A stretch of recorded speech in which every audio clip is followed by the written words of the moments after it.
Okay, Shabbat Shalom. I think we're live. I wanted to try some live streams to see if I could get some more views on my channel. And usually the only time I'm seeing from the computer is when I'm not at work and I can't stream, is when I'm paying bills, which I wouldn't want to stream, or working on the commentaries that I post from other videos.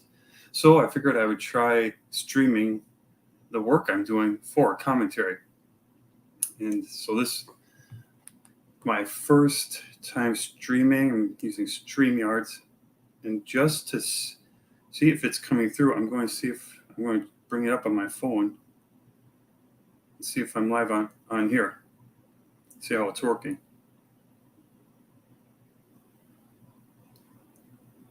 So it's not showing up. Maybe if I go to my channel. Okay, let's see.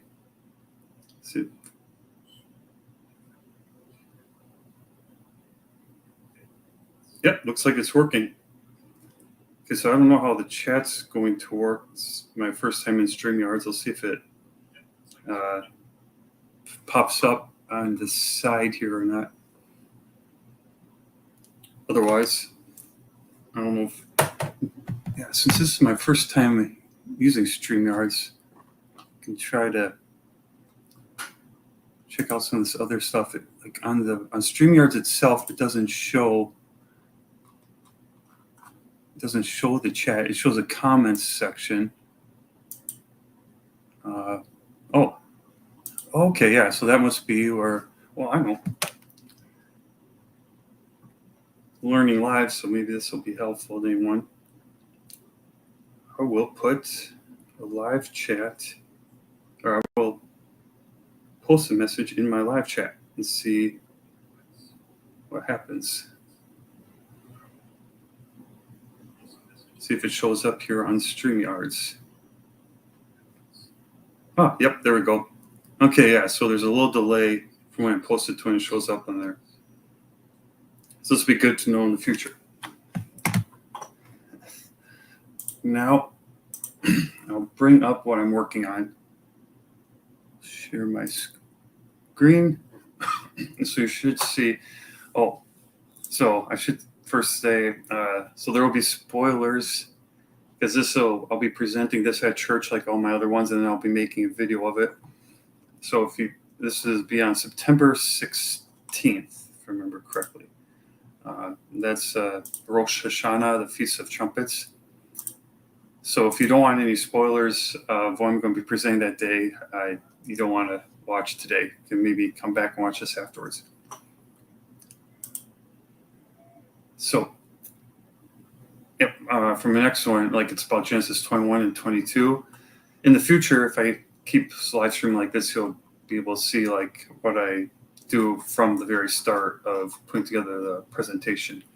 But since I already started this one a few weeks ago, so now you can see I put the notes here of what I'm going to be reciting, and I'm going to be, pretty much most of this stream might be just silence, but I'll try to think out loud, and if anyone posts any comments in chat, I'll read those and address them. Maybe we can end up even going in a completely different direction if anyone watching and chatting.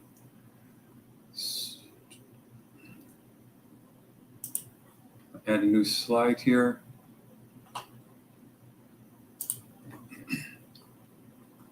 Actually, I'll just start using a copy of this one. I'm saying, so today I will present how the ram was prophetic of Yeshua. So that's in Genesis 22. Excuse me.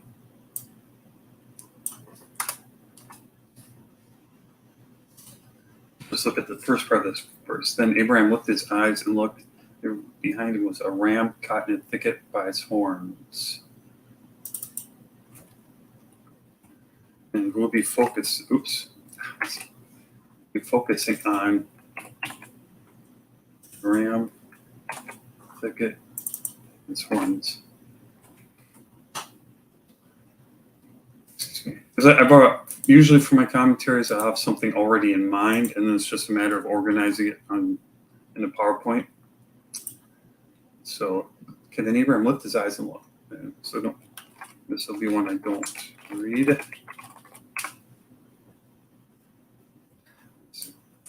I will present how the ram was perfected Yeshua. Specifically in how it was cut. Or actually, specifically in 3 ways, 3 aspects. That is one ram,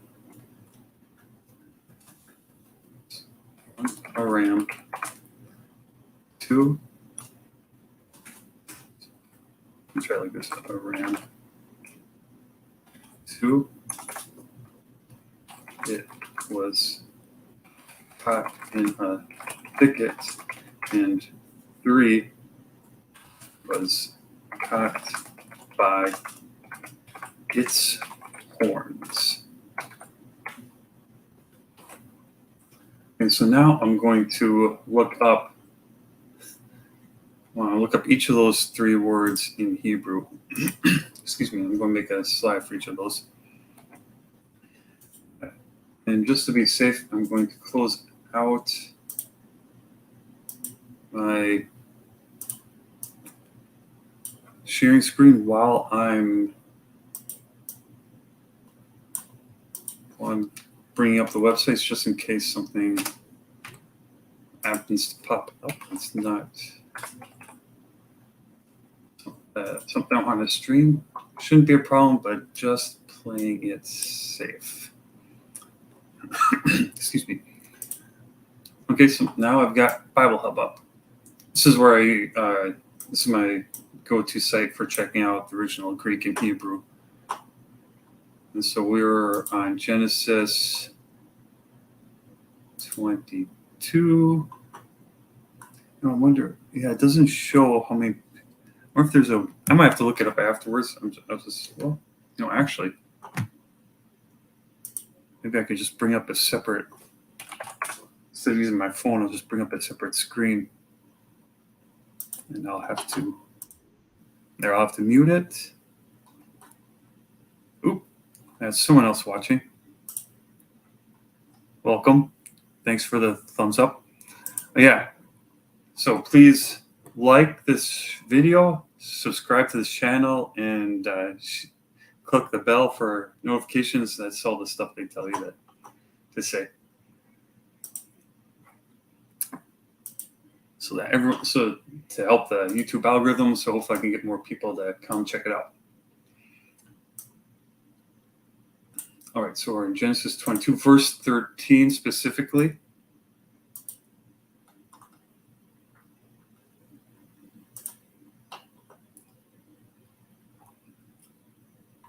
And we want the Hebrew of it.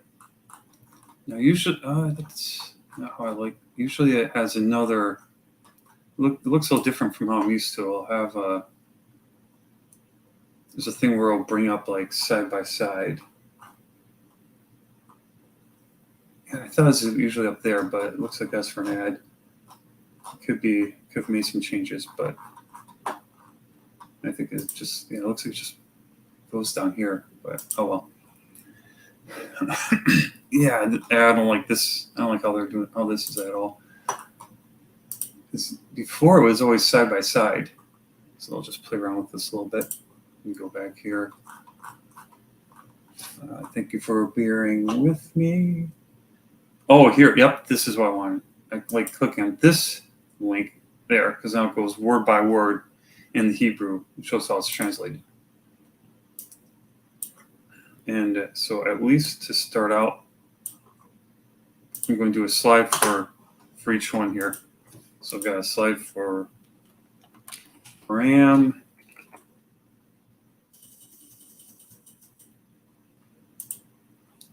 Slide for the thicket. Actually, I'm not Yeah, I don't know how much detail I'll go into each of these. So I gotta consider the time limit as well. And then horns.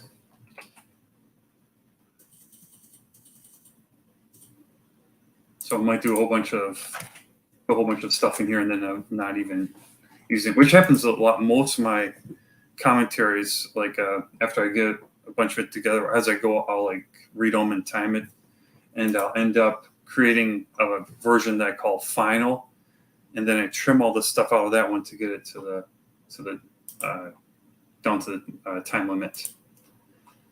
So we look up here. So RAM is yield. This is 352.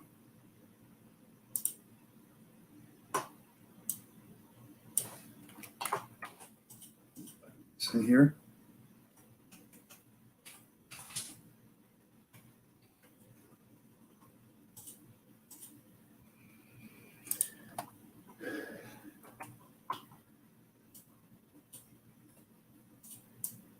Just copy this in here for now. So I got these to work with.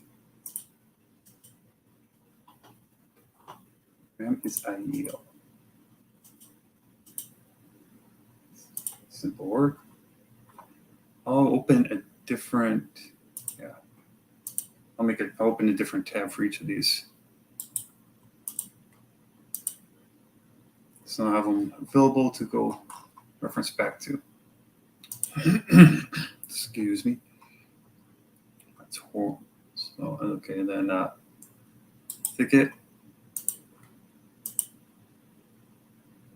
Spock. I'm not sure. I'll have to double check on me that. I just listened to one of my old commentaries the other day where I was talking about Spock, but so I'm going to relate this to like the thorns and the crown on Yeshua's head. And I talked about that in an older commentary, and I don't know if it was exactly like this word, but I'll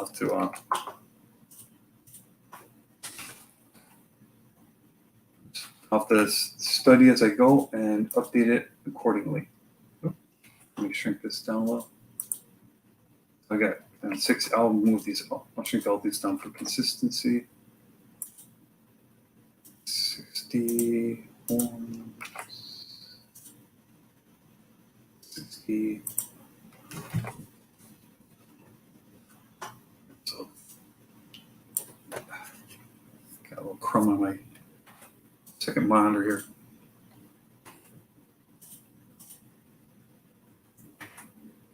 That's the thicket.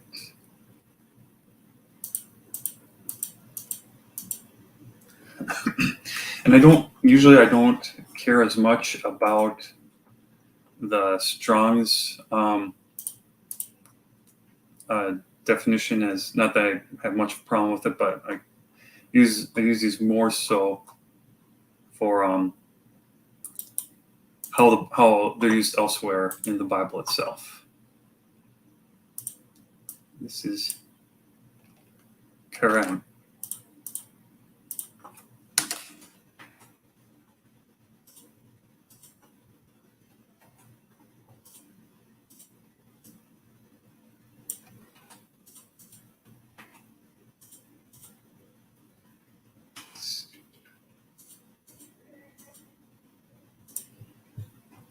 I actually think I could probably, I think I can just get rid of that and make these a little bit bigger. It's kind of redundant. Hey, Daniel. Are the wings good? Yep, I already ate some.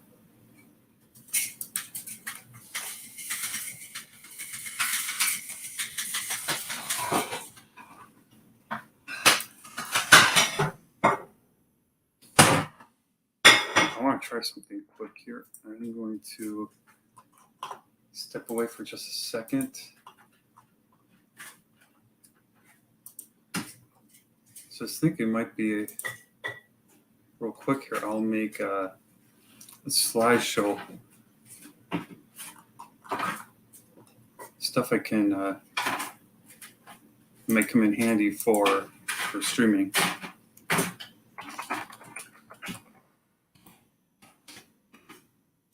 will be like until I learn a better way of doing this.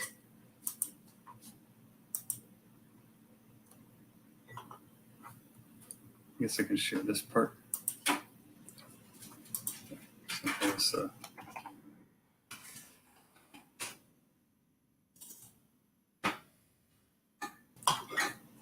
Yeah.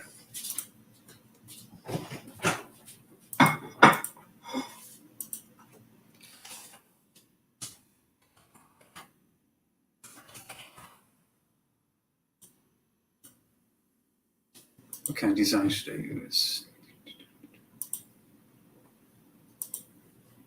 Actually, I'll just use this one for now.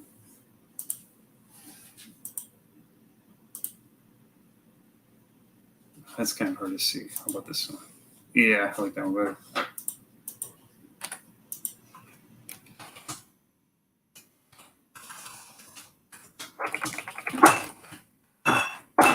Probably more professional way of doing this. But for now, just starting, this will have to do.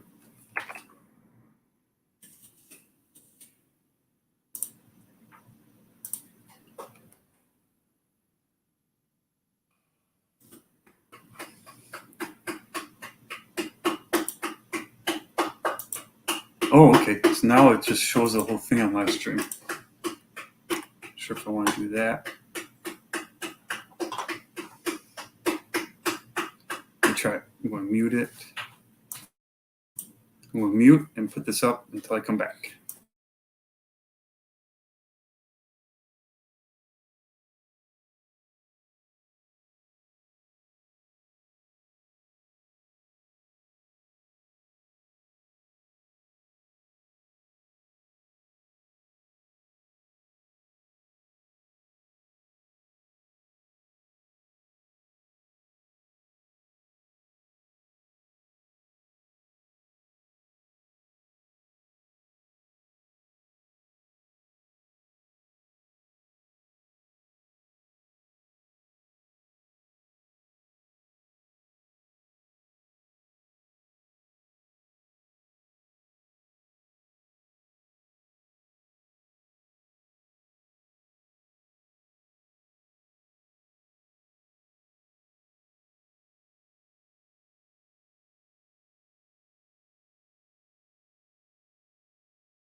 Okay, so apparently I have to do more than just mute.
Okay, I'm back.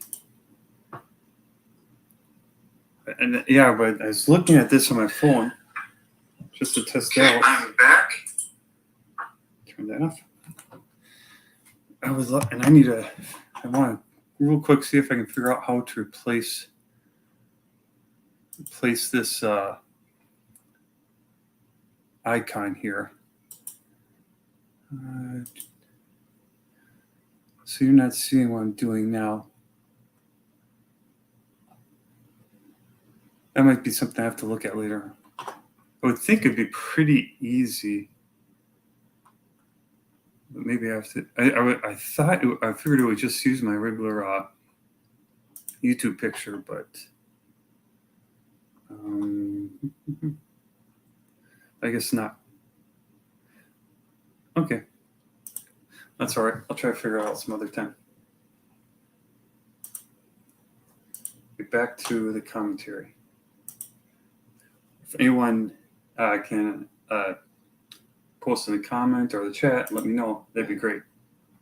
So, okay, so I got the 3 things on here. Yeah, so now I want to look at how each is used. And actually with Bible Hub, for the definitions like you see here, they'll have a lot of them on the side.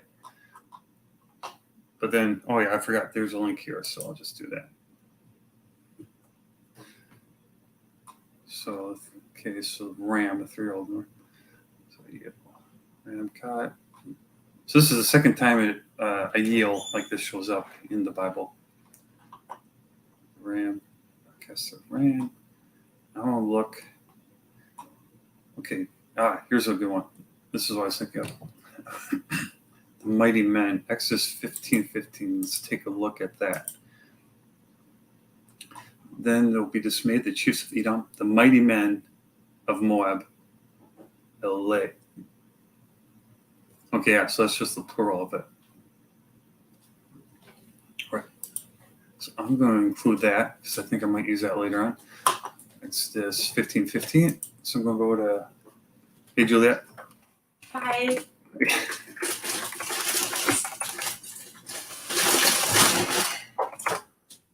I like Bible Gateway, and then I prefer the New King James Version. I like to copy and paste.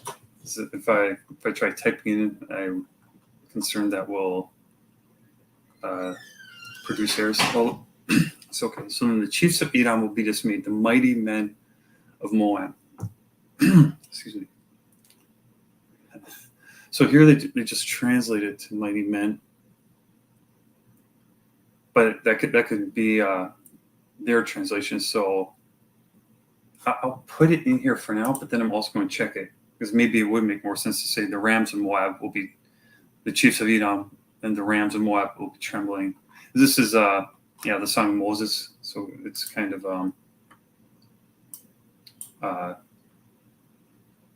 this isn't like historical. It historically happened, but it's not.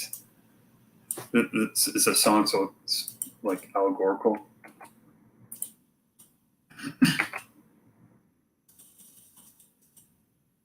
But yeah, I'll put this in here. A lot of times when I work on commentary, I'll just load it up with the passages that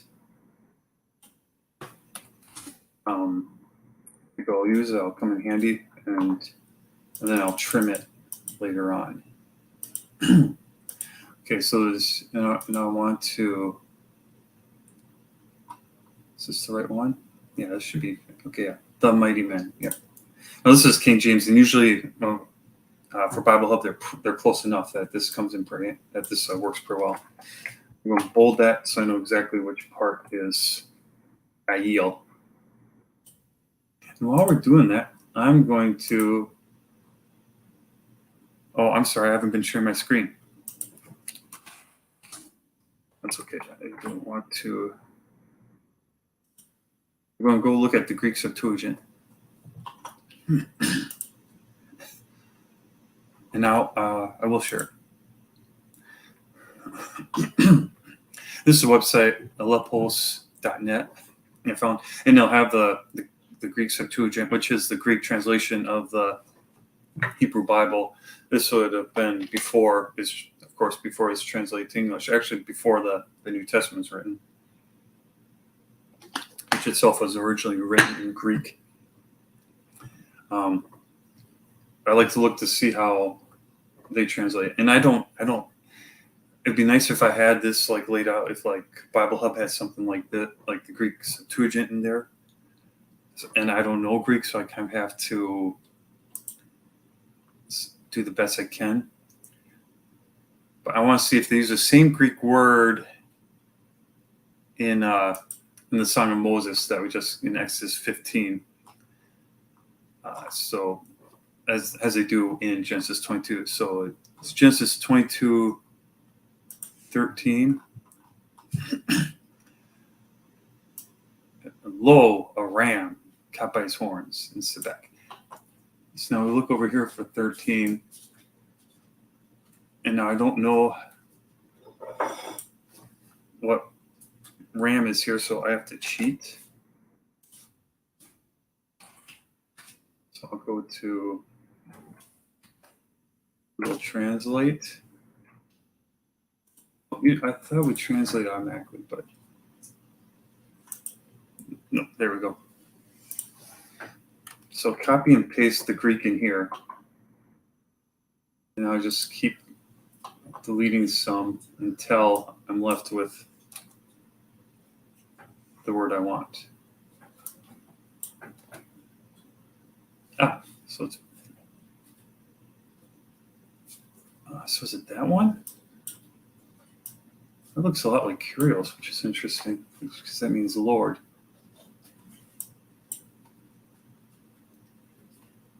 Oh wait.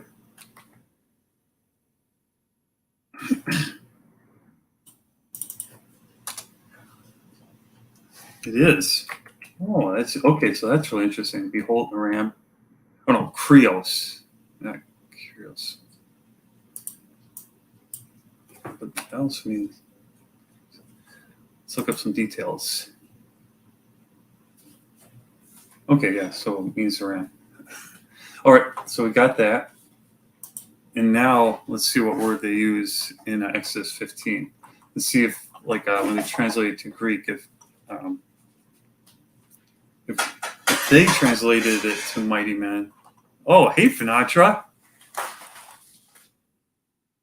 Thanks for coming in. Awesome. Great to have you. You are my first guest on my live stream. That's awesome. So guys, yeah, anyone watching, feel free to check out Finatra's channel. It's a blast there. Yeah, I guess I don't have to type comments too, but yeah, thanks for coming in.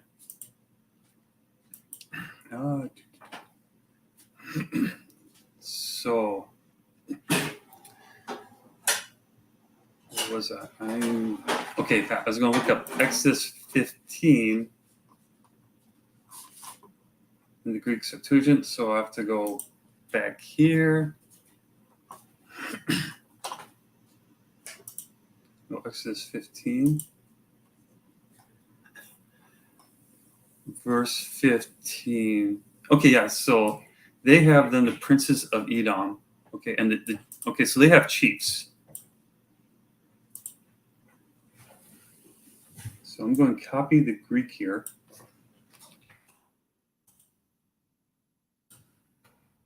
See which one they use. Oh, I think I have someone coming or going.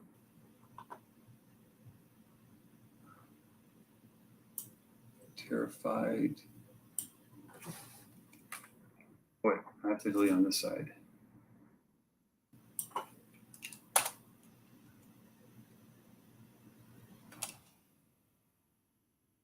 Okay.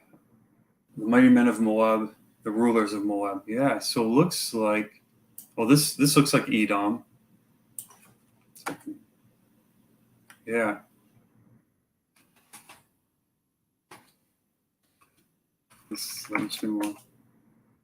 Okay, so all right, that is interesting. So we have the same Hebrew word used for ram and then for mighty men. But when they translate to Greek, they understood that that Hebrew word in this context was for mighty men. So I feel more confident using this verse as to show that the word ayil can mean ram or can be something like mighty men. So I'll just put a note of that. I don't know if I'll actually read this in the final, but oh, awesome. Thanks, Sinatra.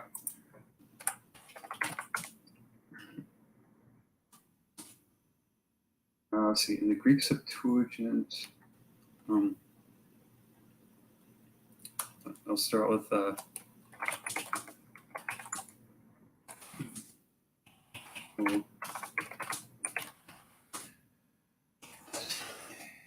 translate. This is a yil in the original Hebrew, but they translated it to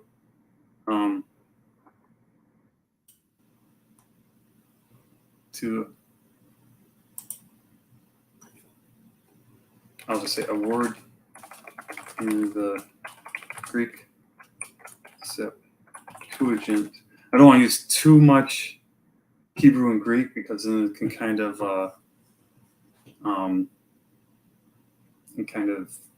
throw off. It gets confusing then to the audience.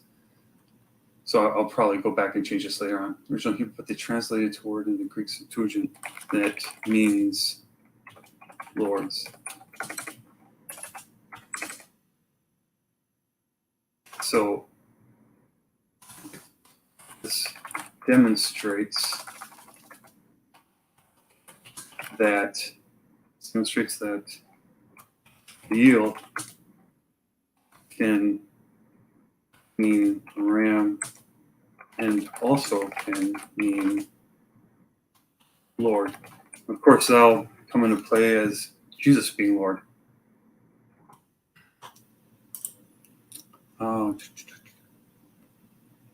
So go back to this. Now, and so I'm going to go back to where did I leave off here? Oh yeah, I'm going to so this is a good one in of itself. I'm going to see if there are more verses like this, using it as my men, and then also I want to compare it to find the verses where it puts the ram and lamb together, because then it's to show how, because Jesus is also called the Passover lamb and whatnot. Hey, Finatra, would you like to join me on stream, or if not, that's okay. And I won't even know how to it's my first time using StreamYard, so I wouldn't know how to bring you on, but maybe you could guide me if you're interested. Exodus 15. Okay, so ram skin. So here's a lot of verses about, or a couple verses about using skins. These are mainly for the offerings. Okay, this is the ram.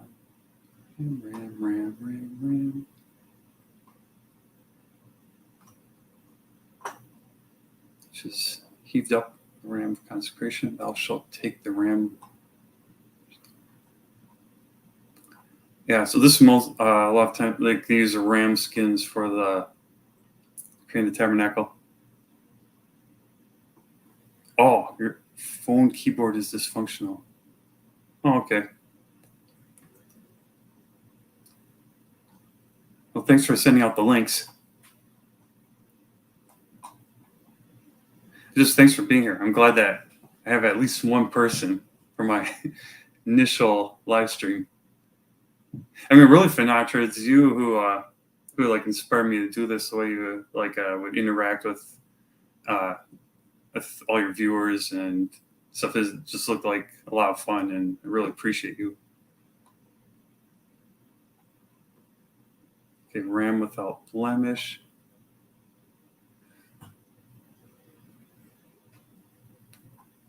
I'm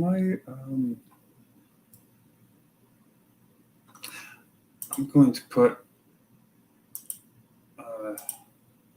I'll just put a note here, I mentioned often for the sacrifices. Or my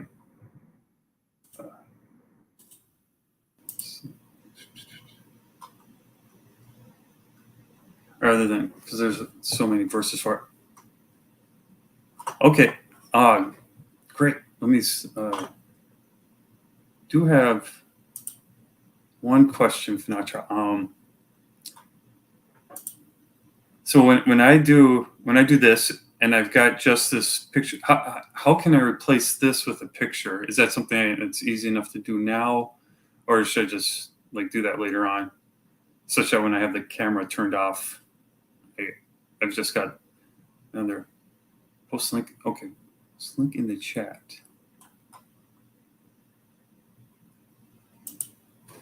Is it just this link? The link the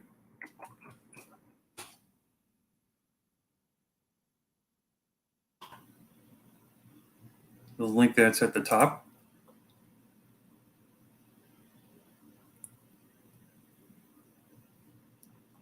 What is it?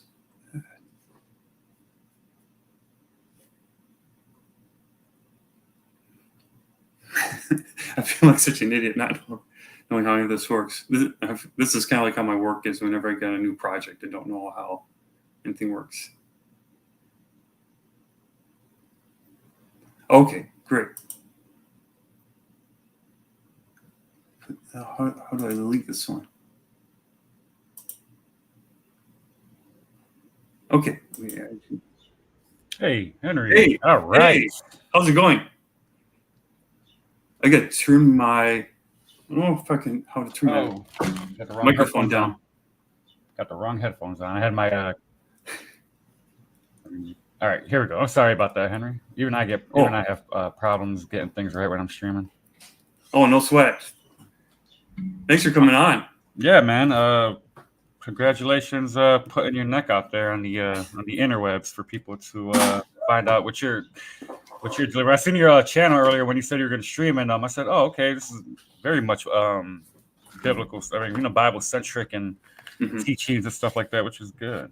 Which is very good." Yeah, and I do have like a lot of other interests. Like I came upon you, like your channel through like all the comic skate stuff. Yeah. And but this is I like between work and family stuff. Like the only other time I have was when I'm working on like my commentaries for church. So I put those on YouTube and so it's like I never thought I'd have time to do any live streaming and things like, oh well, I could live stream this, even if it's at least it'd be starting with something. Yeah. Yeah. Did you sometimes if you put the link in the chat, if you get some weirdos pop up, you could always delete it before people come in, or if people do come in, just so you don't have to deal with the stresses of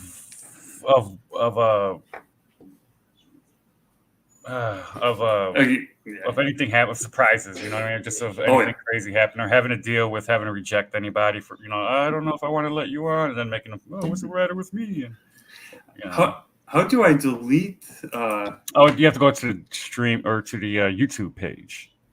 Oh, to the YouTube page. Yeah. Okay. And usually I keep the YouTube page open for wrenching people or what's up, my man? Got it. This is my son Daniel. Hello, Daniel. Nice to meet you. Nice to see you. Say hi to Finatra. Hi. Hey. I'm on camera. I just kind of shirtless over here because it's hot.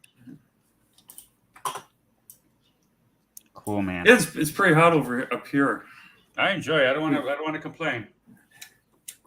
No, I'm in Minnesota, and so when it gets to winter and buried under feet of snow and stuff, you're 10 months of winter. Yeah. I cannot complain when it gets like into the 90s. Like it's been in the 90s lately, like low 90s, and it's actually been nice, I think. Very cool. So yeah.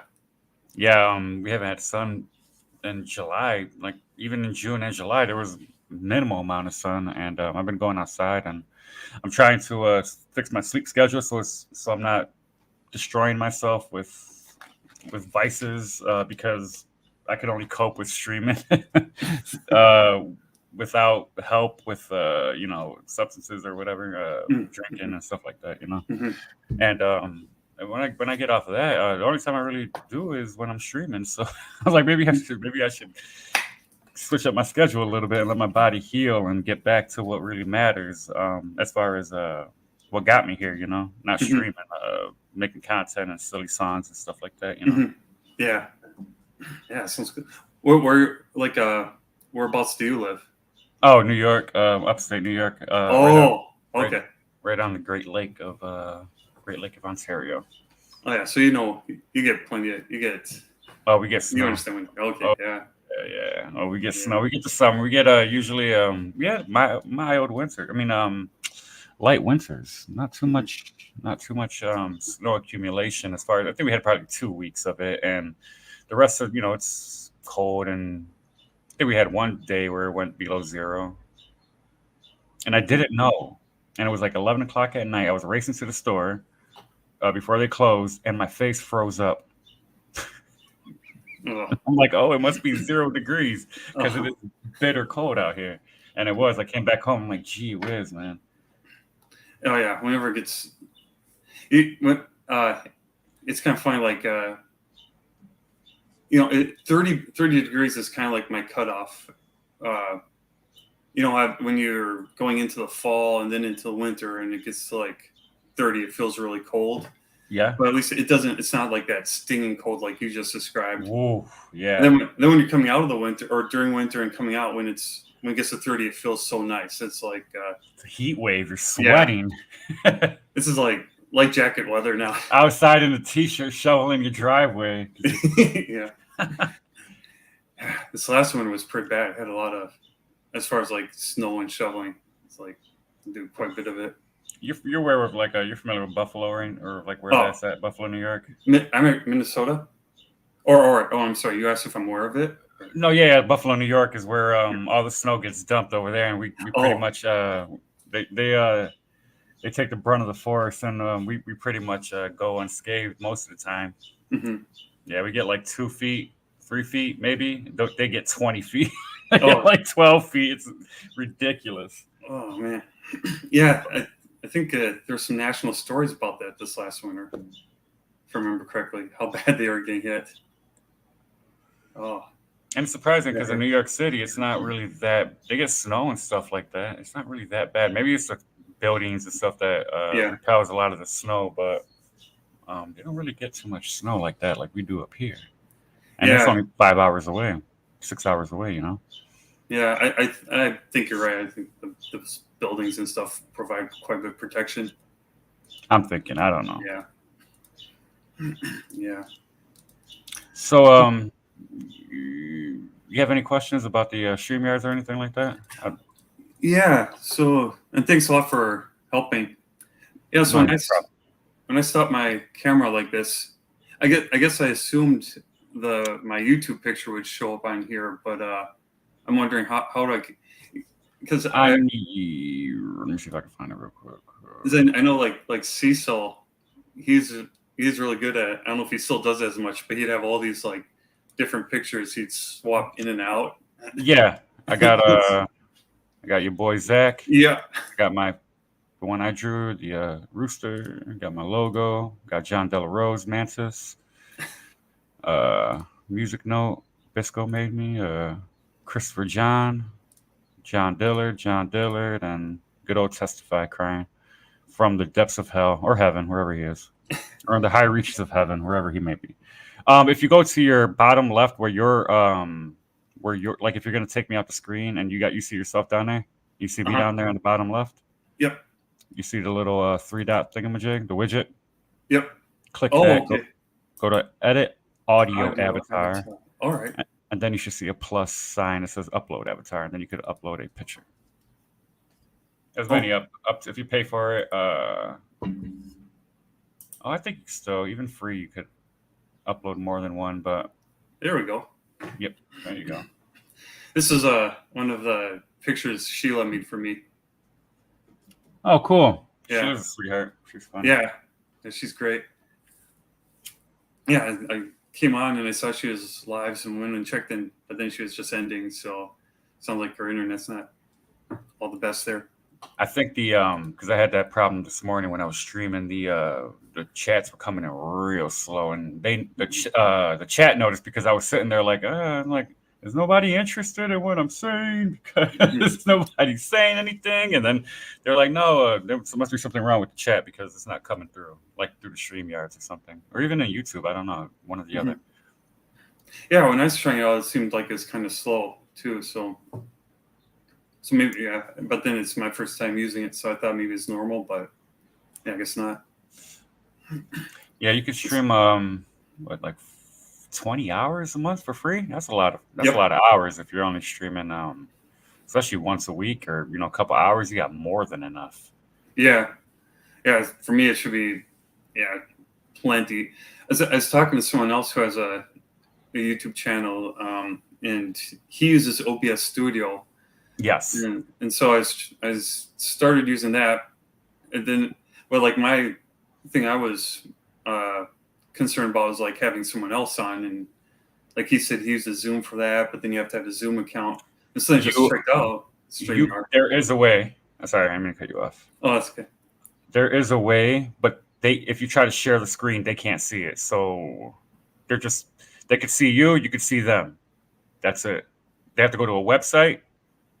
That website link you give them, you connect to the camera like you do on StreamYards. It's like really, really just simple looking, rudimentary looking stuff, like really bare bones looking website.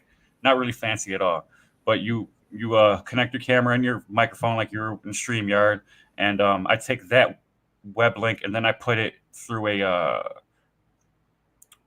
link sharing thing that's an OBS. It's really easy. I'm making it sound harder than it is, but you put that link into the OBS add-on thing, so then you put that onto the screen and you can move it around and shape it around. That's a camera that then you bring them in that he could hear you or they could hear you, whoever it is, but they cannot. If you play a video or try to share something, they would have to see it separately on a different screen, but then they would be doubled up with the audio. Maybe not, but they would see it later. Then I don't know. It's all just confusing. So if you bring somebody on, either give them, if you're going to share something or have an article, send them the article or the video and have them watch it first or review it. And then when they come on, you could talk about it. And then you can still share the screen or the video with the audience, but your guests aren't going to be able to see it. Okay. I could show you. OBS is great. You don't have to use StreamYard either. You could just do it right through OBS. Or if you get the virtual cam where you could turn your camera into a screen capture, you could use that, or the virtual cam to use OBS as your camera. So then you could, do VTuber stuff, or you could share whatever your OBS is sharing. It could be a picture, an article, a video game, whatever you want, a GIF, like that's what Checkpoint does. He plays all the, naughty videos or the yoga videos or like crazy stuff when he's a guest. If people look at his screen, you'll see like, so that's how he does that through. Oh yeah, I think I know who you're talking about. It kind of like Cycle Zone. Yeah, he's just like playing. Okay. He's just playing YouTube videos or just looking at stuff, and sometimes I get in trouble for that. So I kind of like. Then he gets annoyed that I get annoyed by it. I'm like, jeez, man. But he understands. He's one of the better hooligans on the channel. But don't give me too much of a hard time. Yeah, that's when I have to, like, if I'm in the office and I'm listening, I have to like scroll it up off the screen just in case. God bless you. I don't know how you got like, but I guess there's something you get, and maybe just another viewpoint, or I don't know. I'm just there to hang out with the chat. When people come in here, try your best. It's a very difficult thing, especially when you get more people. But for the most part, as long as you keep the chat engaged and people know when you care, and then when you care, they care, and it becomes a whole, and it becomes a thing organically. Yeah, that's you're like one of my favorite streams to watch because of your interaction with the chat, and it's like another with like John Delarose is in the Dank stream. I really appreciate his interaction with the chat, and I like when it's just him. And earlier on, they seem to interact more. I wonder if just because they've gotten more popular and it's getting harder, and then later on the show they'll bring in more guests, and I can see how it'll be pretty tough to it's keep all the super interaction difficult going. It's super difficult when you bring guests on because they want to speak, and then Mm-hmm. you want to read a chat. They won't stop talking, and then you have to cut them off, and it's kind of like, oh, I'm sorry, let me read the chat real quick, and then it just throws everything off, and then you forget what you wanted to say to the person in the chat because it's like, then you got more guests, and then you got what you're gonna do next, and you're trying to keep things going, and it becomes, man, just give me another beer. Just give me another beer. I can't deal with it.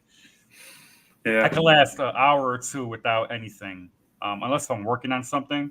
Maybe I'm drawing. Maybe I'm working on some music, or I'm doing City of CG. I can go for, as long as I got a goal. I got something I'm working on. I could go for hours. But just shooting the crap, and just doing a silly stream. For 8 hours, freaking 4 hours, even 4 hours. Gee whiz, man. That's gotta be tough.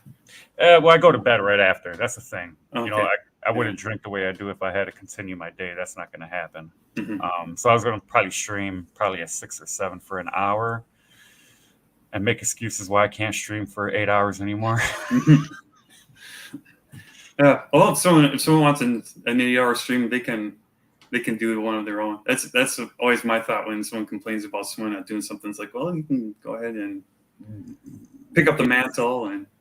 Well, that might be in your blood to do that. Some people don't have the guts to do stuff like that.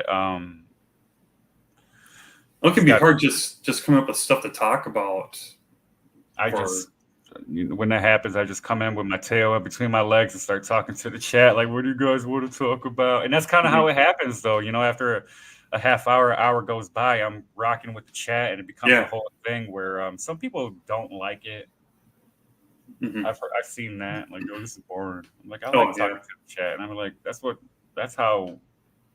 lifeblood of this right here, talking to the chat. And they talk with each other. Sometimes it's hard to keep up, so then you gotta delineate which ones are who's talking to who. Like, if they're having a separate conversation outside of what they're talking about what you're talking about, but they're not talking to you. They're talking with each other, so you can skip a few, but then you skip too many, and it's like, oh no, I didn't read what you said. I'm sorry. Or you don't have to read them all. It's just that's what I do. Yeah, sometimes I've had to repost something.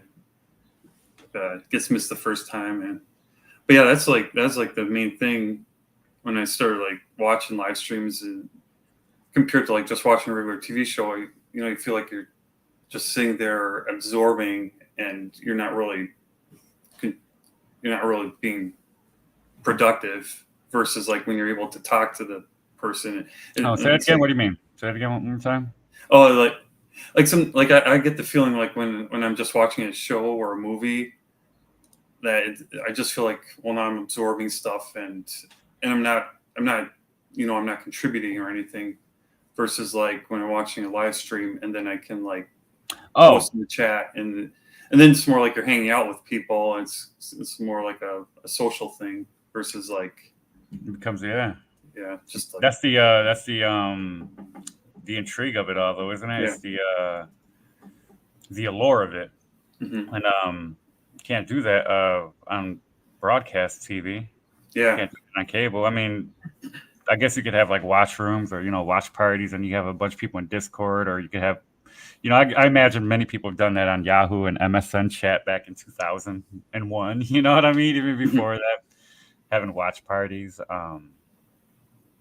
But yeah, it's great, man. You could actually get involved and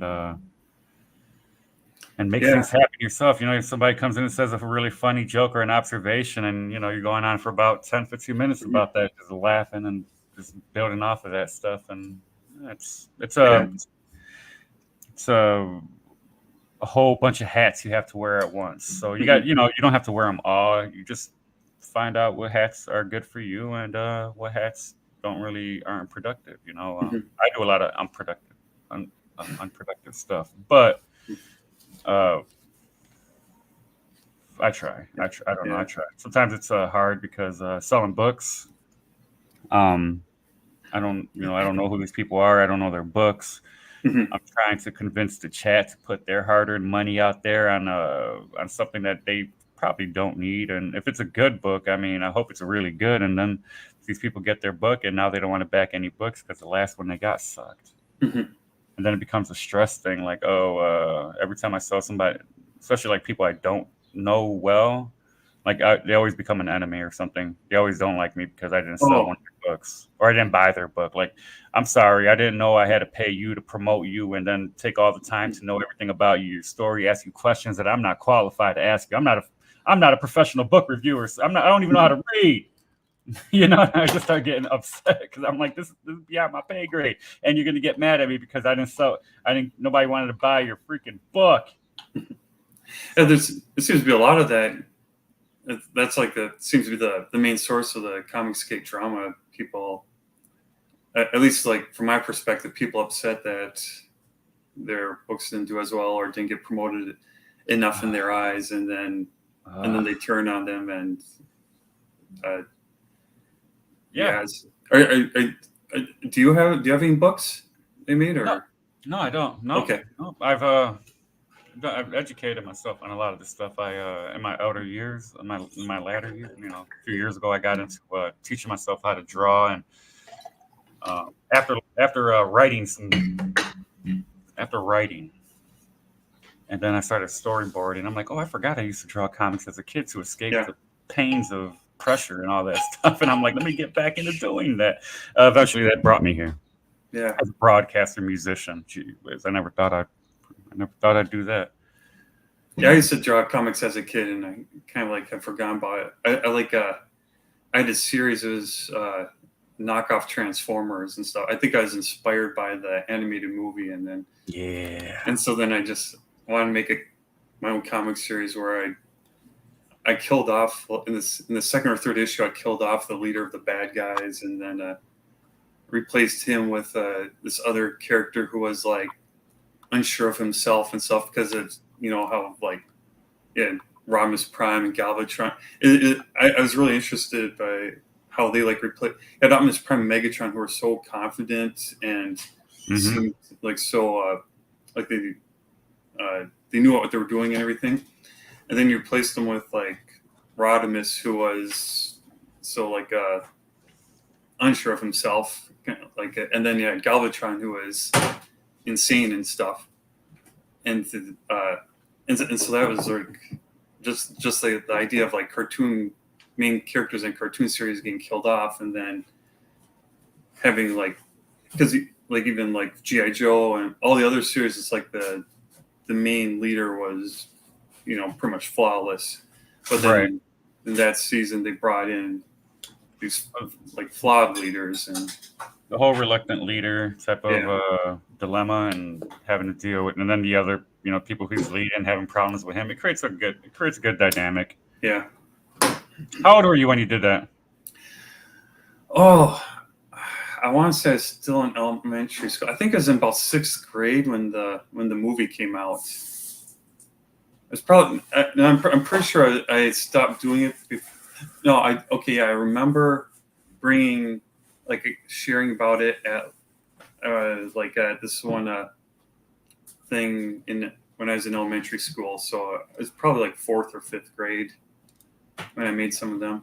And then I also even made like toys where I like draw the robot on a piece of paper, hold it up to a window so I could trace the back, and then they were like character designs. Yeah, and they're flat and they could transform, but so really. Yeah, they're just like flat paper, so it's like the top of a jet or the top of a car. And stuff, so yeah. No, that's great, man. I wasn't ever like my when I made these little, I just take Xerox paper, I'll fold them in half and staple them, and then I'll just make up something as I go. And probably my best strength was just probably the lettering and the layouts. And the layouts sucked anyway, but I had the idea, and everything else is just bad drawing, bad writing. Everybody died. Minimal dialogue. I will end you, and just stuff like that. And I've done many of those things though, but the only compliment I really got was my lettering. So I guess that was a good. I mean, and Lane, they're like, oh, you should be a storyboard artist. They told me that when I was like third, fourth grade when I was doing that type of stuff. Oh, yeah. So some people like the minimal dialogue. I remember when I was watching your boy Zach's videos early on, he would dislike it when they had like a lot of writing and stuff. Yeah. But, I'm but just I reading a book right now that has writing all over the place. It's like, geez, man. oh yeah, but I kind of liked it. 'Cause I thought back in the day when I was young, when I was like a kid and reading comics, it would usually take me around a half hour to get through a comic, at least Yeah. early on. And Yeah. then some of the later ones, when they cut it, when they had less of the narration and there's like the dialogue was less. I feel cheated if I got through one in like 10 minutes. I'd be kind of like Unless I was blown away, yeah, I would feel cheated either. I was like, just yeah, sit there and read it again. Now that's different. But yeah, if that was I see a lot of that going on in Comicsgate too. And you know what? If you're gonna do that, I want to spend at least 2 or 3 minutes on each page just looking at it. You know, or I want to go back and just look at pages and appreciate the layouts and mhm, the composition and what what they're trying to communicate through these pictures. If there's no, I mean, it's really got. That's one thing about silent books or whatever. They got to be. There's no cutting corners on the art. You got everything's got to mhm, be like just a sea of just questions or a sea of just fascination. You know, mhm, somebody's face, the coloring, the lighting, the expression, like all that stuff matters, man. yeah, And then on the writing, the other hand, it better be some good writing. I better get mhm, some a lot of character development, a lot of foretelling, foreshadowing, a lot of build up. I need a lot of that stuff yeah. because Some good dialogue. And, um, yeah, it's a very tricky thing. yeah, yeah. Because like in the comic book medium, it's not like say like animation where you can animate all the action, and that's probably my favorite type of medium to watch. Like Cartoons to me too, yeah. I yeah, love cartoons. yeah. I just finished. My son had watched Invincible, and I hadn't watched it all, but then I sat down and he rewatched it and watched it through with him and stuff. And, Hmm. yeah, and yeah, just the animated action. And you can't really reproduce that in a comic. You can have your big, well done action panels, but yeah, you can't get the sound from a comic. No, But, no, you can't. and that's one of my critiques of. I think like I did a review of Blood Honey, and then I just read Truth, Justice, and American Way, Oh, okay. and I haven't done a video on that. I don't know if maybe eventually I will, but what I was thinking is like this. I think the Blood Honey had quite a few sound effects. I can't remember how many T-Jaw had, but there's scenes where I was thinking could have used even more. Like Mm. um, like one example I think I mentioned was during the Vispiz invasion. Hmm. Like you had a lot of the buzzing. At first, they had a lot of the buzzing, but then later on, didn't put that in as much. And I could kind of see, oh, hey, Georgina Floyd, Georgina welcome. Floyd, welcome. Yeah, yeah. Then like, maybe it's just tedious to keep doing it, but I Shigma. think Shigama. Shigma. When you fill the panels and pages with the sound effects, then it kind of gives you the same effect as if you're watching it on a show, and it's like really loud and stuff. Your brain kind of processes it that way. You wanted to see more of the sound effects because that's where it was really setting up the stage for the Vizbiz, and you're saying that there wasn't there. It started kind of dwindling, or like towards the end of the book. Well, like yeah, like later on, it's kind of like he had a lot of the buzzing, as I recall, early on Yeah, with as they're coming in, but then later on, he didn't have it as much. Where I think if he did have it a lot more, then it would have been like it'd give you more of a feeling of how like hopeless. Remember how you felt when you read this 10 pages ago? We're gonna do this again, and Mhm. it gives you the full experience that I had the first time. Yeah, you're right. So Yeah. maybe if I see him or whatever, if I catch him, and he mentioned something. Did he get Wreck Planet? I'm still waiting. Okay. Yeah, I did contributed, so I'm still waiting for that and for the action figures. Okay. So, have you gotten your copy? Uh-uh. Did you get okay? Mm-mm.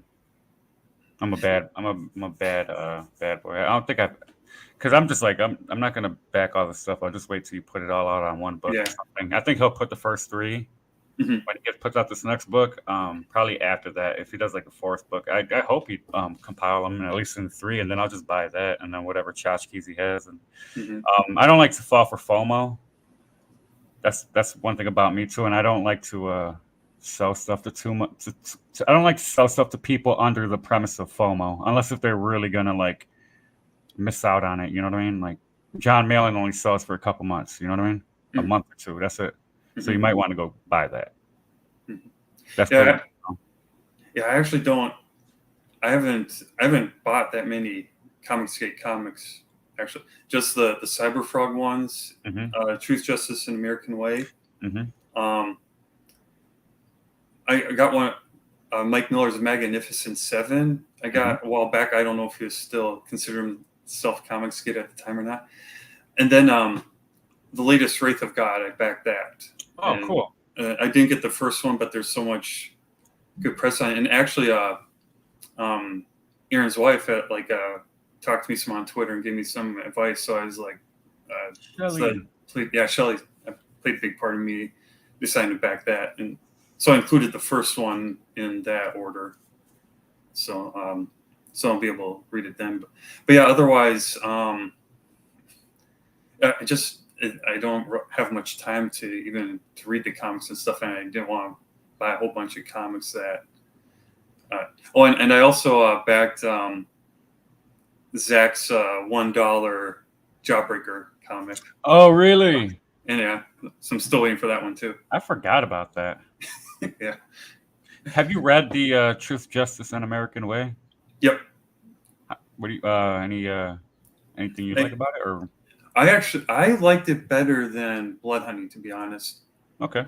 Yeah, I think like That Blood was Honey. Gabe's book, right? That was just straight Yep. up Gabe. Did he have any help on that? Did he have like a writer, or was he the writer? Or He ended up doing everything, and I don't know if you're following at the time, but there's some.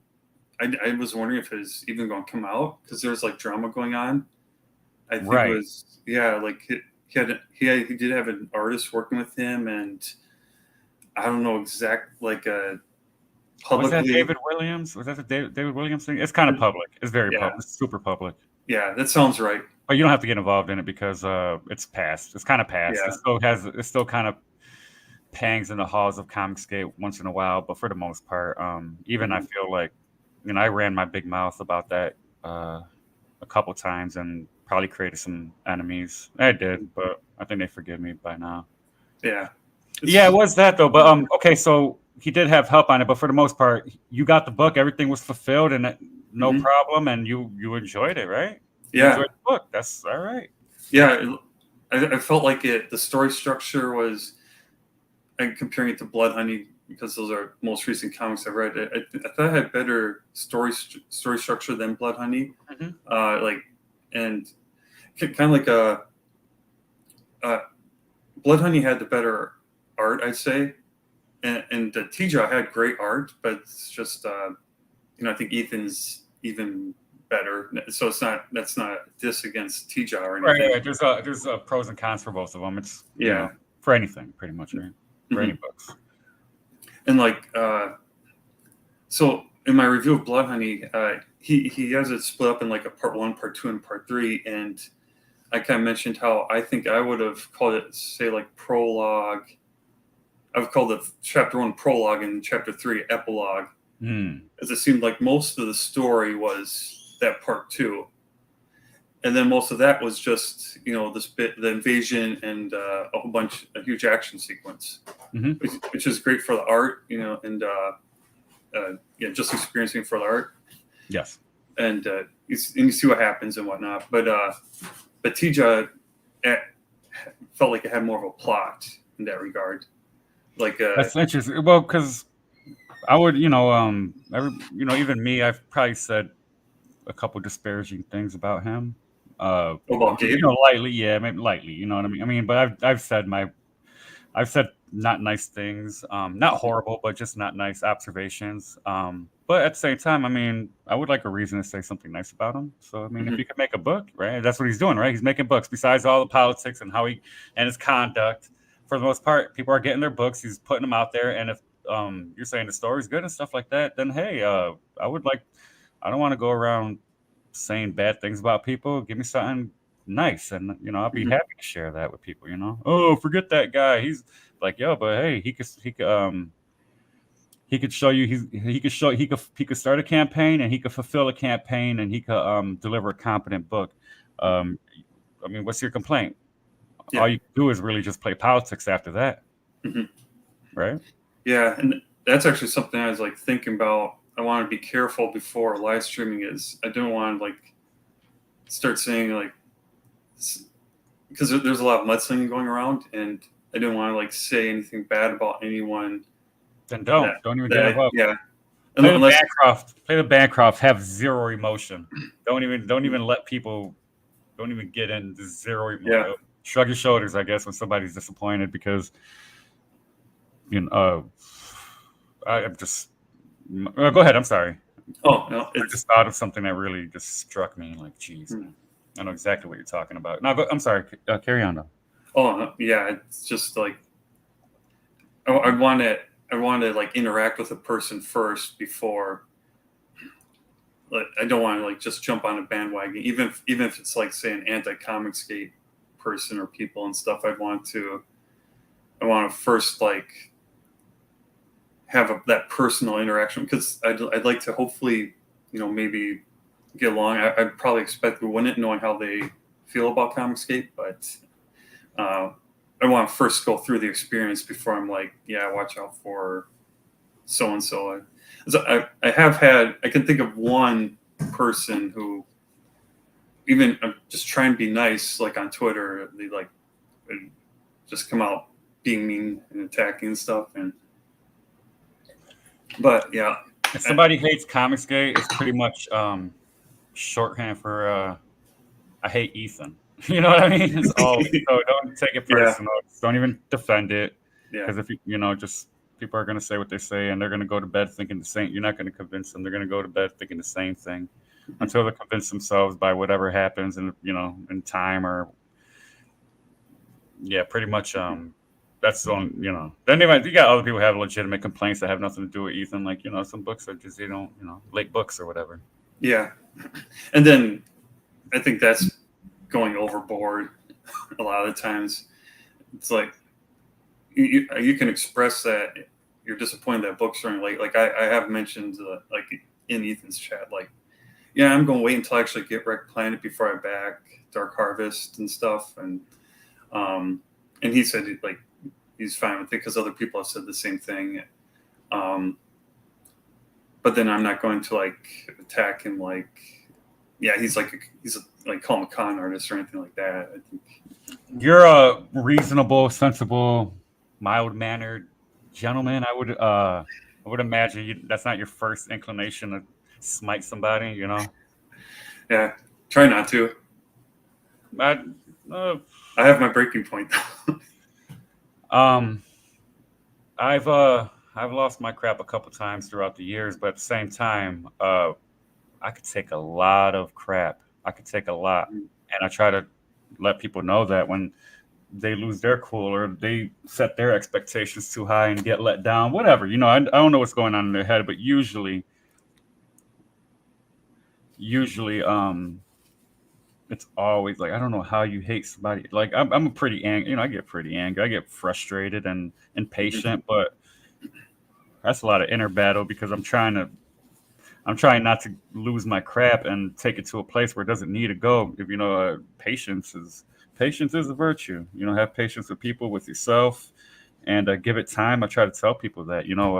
I had a guest on the other day that everybody hates, and they kept egging me on to be combative and say things that'll upset them and embarrass them, and you know what I mean. And I did everything. I did the total opposite, and I just spoke and listened and had some jokes and shared jokes and played some funny songs. And by the end, um, another person came on, and and like, I found out a lot of stuff. They Mhm. talked, they spoke a little too much, and that was the point. Mhm. That was the point. Get them to speak, get them to talk, and you let them just tell. They just listen, and they'll tell you everything. They'll sing like a bird if you know what to listen for. Mhm. And I wasn't gonna sit there and fight. And some people want that. Some people want, Yeah. but you can't fight every battle with the same strategy, and you just can't think that every battle is gonna be Mortal Kombat either. It's Mhm. you don't. I mean, is there some sense of diplomacy? I Yeah. come from a very dangerous place. Like, you don't go around here getting loud with people. Mhm. You assess the situation. You de-escalate and be very cool, or whatever game they call it. Have some game. Be smooth and slick and suave and say the right words, and you can walk away in one piece. Mhm. Yeah, we gotta be quick to listen and slow to speak. Ooh, I speak very fast. Yeah, it's like even a few times I tuned into a couple like anti CG live streams and stuff, and just starting the chat, and it's like even just posting something, like not trying to antagonize it by any means, but just like posting something and get quick backlash. But then when I like follow up, like your first inclination is to follow up and like shoot back and like throw back insults, but when I like try to follow up and just still be nice, and ended up like then it kind of calmed the situation and stuff, and had like reasonable discussion and whatnot. So yeah. Anti CG. I do There's get many reasons. There's many reasons people end up there, and yeah. um, many different reasons because many different people. They're not all the same. Yeah, like you got some who are like on the conservative side, and they'll agree with everything that like Ethan agrees with, but then they just feel shunned by him. Versus the people who hate him because they're on the left politically and whatnot. I have many reasons not to, pick out and be like, especially like last year, or year before, like many reasons to be like, screw that guy. I don't like him. You know what I mean? Mhm. Yeah, If I didn't remember the time when I made a song and he played it, like when he first heard, he's like, oh, what's this? And then he played it on his channel, and then got a bunch of subs, and I made a Cecil song, and then I got a whole bunch of more subs, and Yellow Flash got me monetized, and like um I could make up, especially Ethan. Like, yeah, I mean, we've been through a little bit of, especially when Testify was around. But at the same time, like, I got to remember, like, if I if I enjoy being here and I like the fruits of the fruits of the labor that I put in here, what am I mad about? Mhm. I I have no think reason to be mad. A lot of the things is my mistakes and my naivete and my inexperience with YouTubing and being a personality and dealing with people and just coming in here being a nobody. And then if I was an ungrateful jackass, then yeah, I could find a reason not to like somebody. But at the same time, like, where would I be if I wasn't doing it? If I weren't for Mhm. Ethan or anything? And I try to tell. I think I said that to him. I'm like, yeah. I mean, like, when is anybody going to say anything nice about you? I'm like, Yeah, there's got to be something. These people rode off your coattails and they became something, or they got something out of the crowd, or they became, you know what I mean? Like, and they yeah, got nothing nice to say. You yeah. He can't does. say, hey, like, forget, I don't like that guy, but you know what? I wouldn't be here if it weren't for him. So whatever. I Yeah, just talk to him, and we do, you know what I mean? yeah. I mean, he does all that, and then the people feel like they act like he owes them more and stuff, even after all he did for them. Wow, that's He the didn't entire have to do any of that. You didn't have to do any of that. And that's the Yeah. thing too, man. And that's what we were speaking about when we opened this conversation, wasn't it? Talking about YouTube and a little bit of the experience of it, dealing with people and selling their books, and or trying to promote people and what that could lead to. Mhm. Ethan, all these guys John dealt with, and I'm starting to see all that, and I'm like, I don't know how to deal with this without just flipping the table over and walking away. You know what I mean? Yeah, because if you promote one person and someone else, and you can't get someone else, they'll feel slighted, and then they'll be upset. And They'll send you a yeah, link. They'll send you a link, hmm or they'll be like, "Hey, can you promote my book?" And I'm like, "Geez!" And like once you sell somebody's book, and it makes everybody wants to show up. But one thing, I know this guy who I brought on. All these guys, I got like 5 guys in the chat who got books. I'm gonna promote them first every time. hmm Mike Odom, Matthew Fowler, Cider Hype when his book comes out. man, Cider, he's like my favorite guy on YouTube. I think. Yeah, I just love that guy. he's definitely helps John. He comes to my channel and helps me out a lot too. But he helps out John and being there and being his producer, kind of a wrangler, get him, keep him on the tracks. hmm Definitely, man, definitely good for him. Yeah. Yeah, but him and a couple Bogdan Digital Art, freaking Dean James, all these. There's so many people that like in my chat that sell books. Like, why? Unless you got something incredible and you're a real cool person, for the most part, I'm not going to take gambles on people. It's hard. hmm I'm sorry, I'm talking too much. Oh no, not at all. I wouldn't know what to say. It's so cool having you on and stuff. Yeah, no problem, man. Yeah, I'm amazed how many people there are making comics and stuff. Just the pool is getting bigger. yeah, and it the pool is not getting bigger. The more people are in the pool, than yeah, Yeah, it got me thinking like, maybe I could make something. So at least it started a few projects. We'll see how they go and stuff. May not get anywhere, but at least it's fun trying. If you're gonna try it, some people go really big. I say go basic. Mm-hmm. Yeah, it's like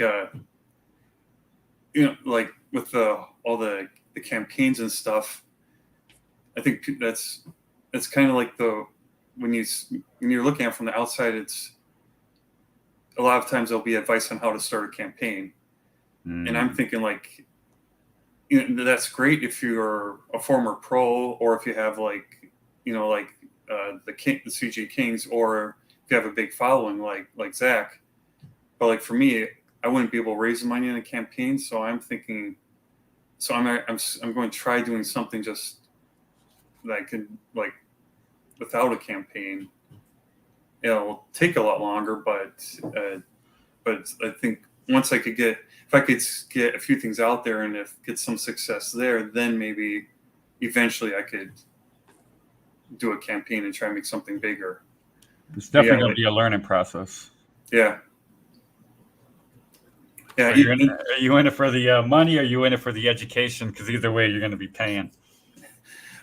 Yeah, more in it for probably the money. But it's like I'd like to be able to make money doing something I enjoy.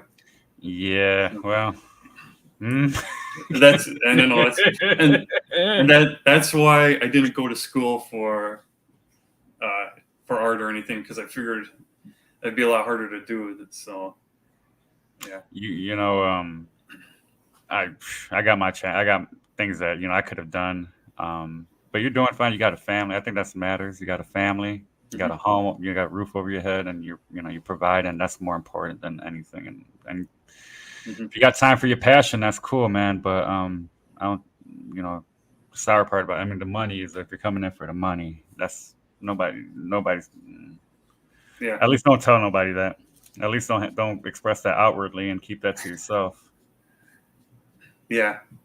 You're gonna have to do it for the experience, for the exposure, for the networking, for the failures and the successes, and you'll become a more experienced person. And keep it real simple, I guess. I don't know. Keep it real simple. Probably cheap. Maybe less than 18 pages. 16 pages. Fold up 4 pages, and now you got 16 pages, or you know what I mean? Or 8 pages. You got 16 pages to tell a story. Keep it real simple. At the same time, you could get a cheap print done pretty good, or you could do the PDFs or whatever, and you can even put the same price on that thing. It don't matter. It's more incentive just to buy the physical copy. But then from there, you could that's your whole your testing ground. Like, what do they call it? You know, product marketing. What do they call it? Customer. I don't know all these I big. know what you're talking about, but yeah. You're gonna get a lot of information about your product, about what people are interested on, how marketing practices and all that stuff. You're gonna really understand, and then because if you're going for the money, then you're gonna want to start small, go and learn as much as you can with low risk. So even if you fail, you can still get back up and try it again and start from square one, and then failing is not a bad thing as long as you get back up if that's what you want to do and walk away, and that might be a good thing, but at the same time get back up and brush your shoulders off and try again and dust yourself off, try again, and then go, and you can only fail so many times until you eventually you succeed. But saying like I said, you got a family, you got everything working. Believe that.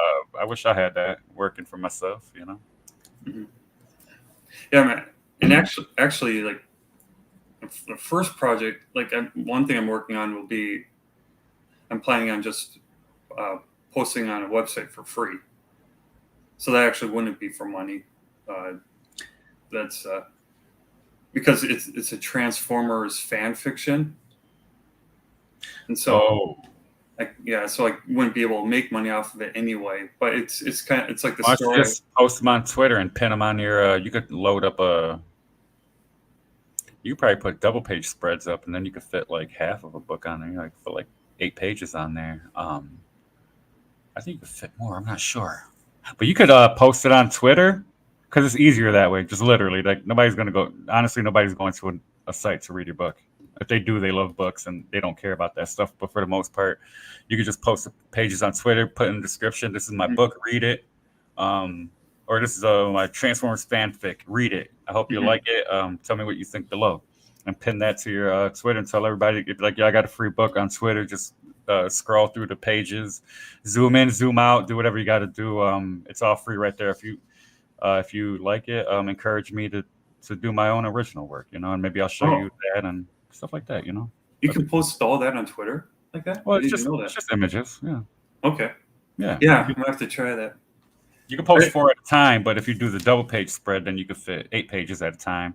You could only pin one, but I think you could pin more. I don't know. I think you could pin more, but so in your own replies, you could just keep pinning the rest of your pages so that when you go through that thread, you can see all your pages on there, and then you can put like pages 1 through 4, pages 4 through 8, 8 through 12. You know what I mean? 12 to 16, and then have them all going down on the thread. So it starts off pinned, and then you could do it like that, and then get people to go there because it's much easier. And just encourage people to do what you want. Hit like, leave a comment, tell me what you think, because I want to continue with this stuff, but I need to know if that's what people are interested, or if you got criticisms, please tell me so I could foresee the storytelling things later on. Use them as a kind of, not use them, but make it so that they're working for you in a way where from their answers you're getting from their questions you're getting all type of information, and their answers you're getting information from that. So you're just a lot of gathering of how you for strategy and for logistics and money, budget and all this stuff, and the energy it's going to take, the people you're going to be dealing with crazy people.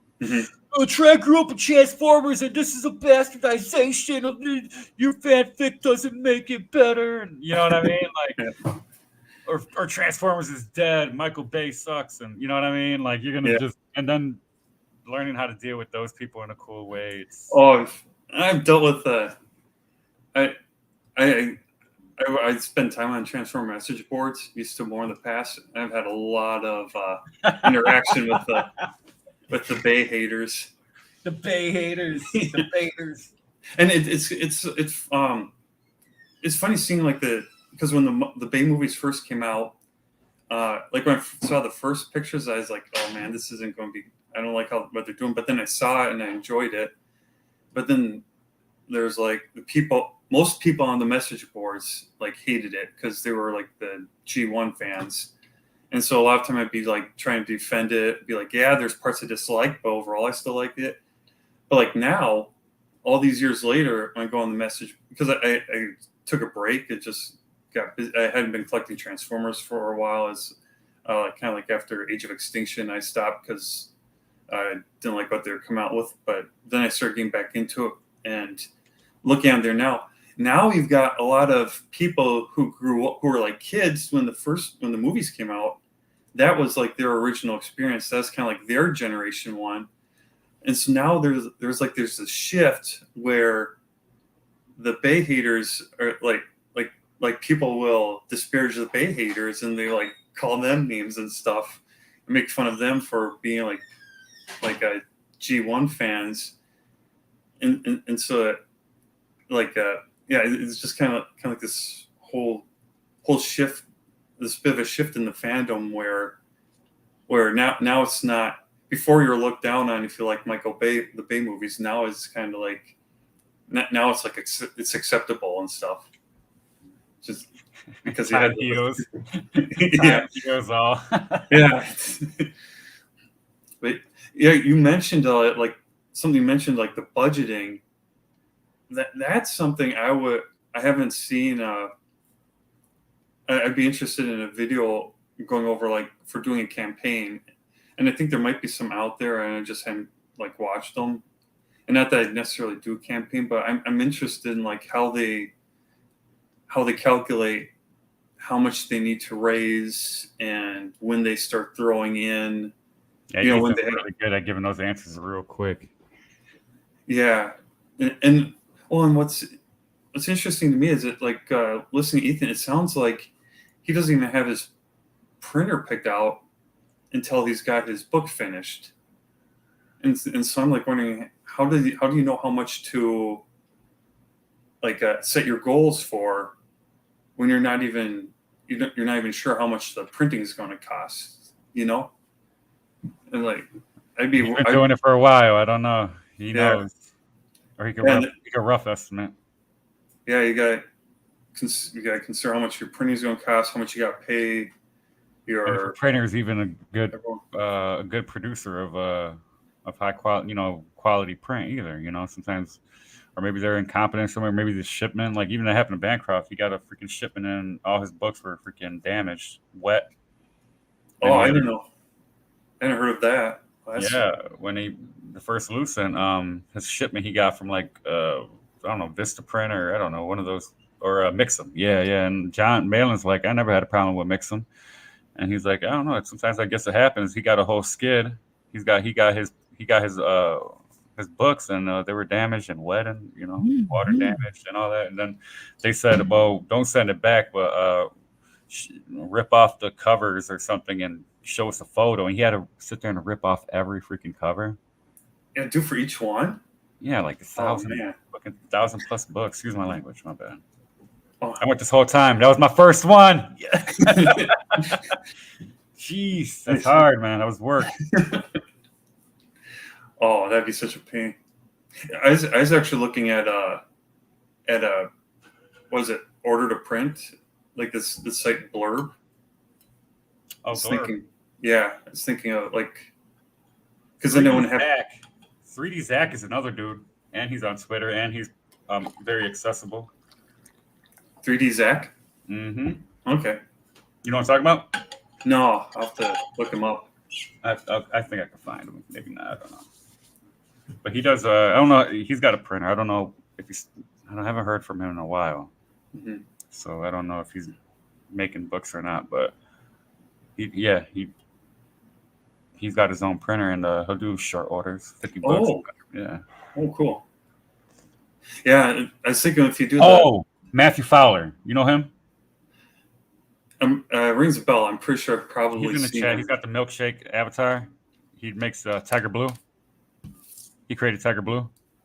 Okay, I don't know him from. Okay, from well, he Blue, knows 3D Zach. He knows. Yeah. He could, even if you are interested, and he's a good dude, family man and all that, fan of all types of stuff. And he could actually help you a lot. Okay. with questions and stuff, and he knows 3D Zach, and he knows how to get stuff done. Okay. Yeah, Yeah. I could connect you with him if you like. Okay. Yeah, it'd probably still be quite a ways off. Yep. I'm working on a script now. And I haven't worked on it in a while. It's just like because of time and stuff. But I'll like work on it on my phone if I'm like sitting waiting and stuff for something. And I was like writing it, envisioning it for a comic, but then I was thinking, well, maybe it would make sense to do it as a book first, and then I could get that out there quicker. And if there's good feedback on that, then maybe I could adapt into a comic and look at from there starting a campaign and looking for an artist and stuff. But it's all a process. It's all putting all the pieces together and hoping you come up with a pretty picture. Yeah. For yourself, an ideal situation where Mm-hmm. you're not causing any stress upon yourself trying to deal with making a comic book. Yeah. Sometimes I'll get I'll be thinking man, I want to be working on this now, but I've got all this other stuff I need to do, and I get frustrated. But then I got to tell myself that's just something to do for fun, and if it works out, that's great. It's low priority, and yeah.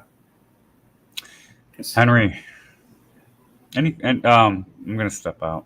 I don't want to be on here too long. Oh yeah. I'm gonna do a little streaming later, and I want to take a break. But let's before I leave, I'll say if you got any questions about streaming or stuff like that, let me know. And any questions right now though about anything you had in mind?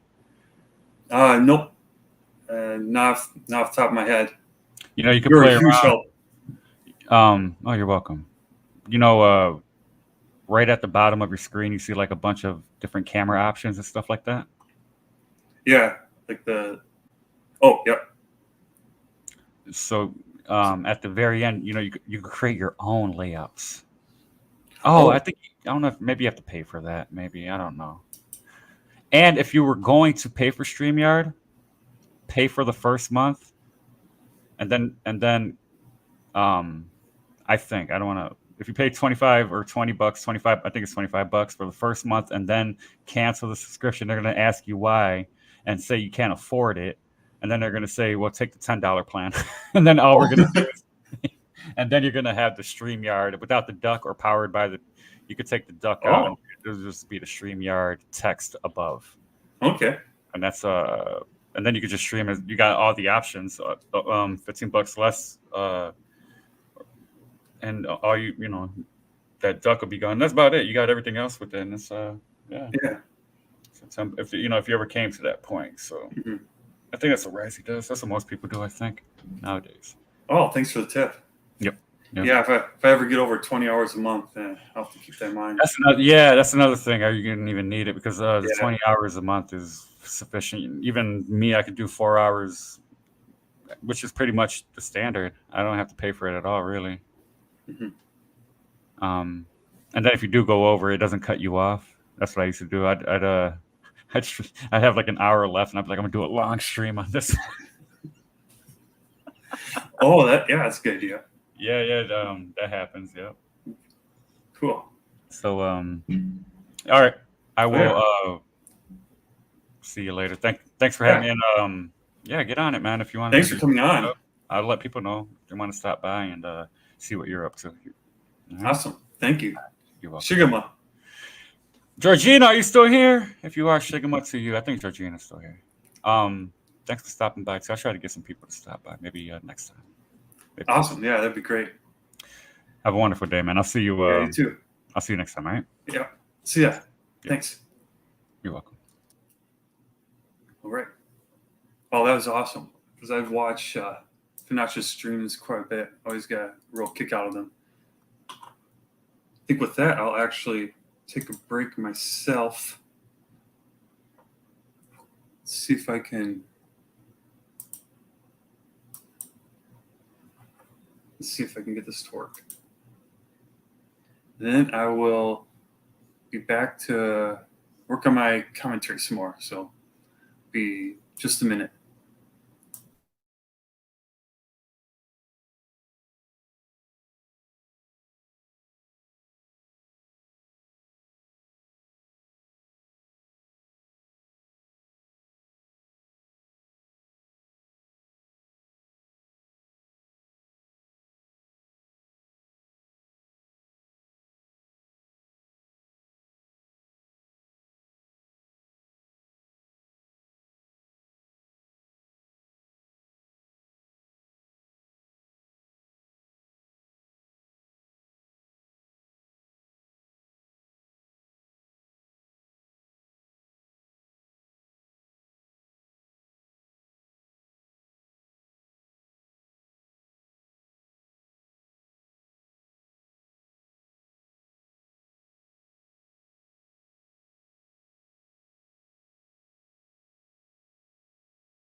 All right. Let's get back to it. Where did we leave off here? Okay. Yeah, I was looking through the different uses of a yield. Oh, Hitcher Goblin, Shigama. Yeah, that's so cool. Sinatra coming in like that. Yeah, I just love his live stream. So I can't believe he's able to come on. It's so just like stoked. So let's see. So a lot of these, I'm looking for specifically one like where it mentions the ram with the lamb. Oh, there it is. I'll go with like number 7. Bring up that whole chapter, and that. Let's see. Search on lamb. I think I'll just copy a bunch of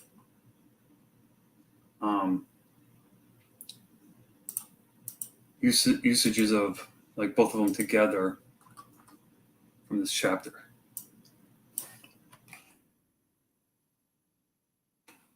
Oh, and this is actually interesting. It's offerings of the leaders.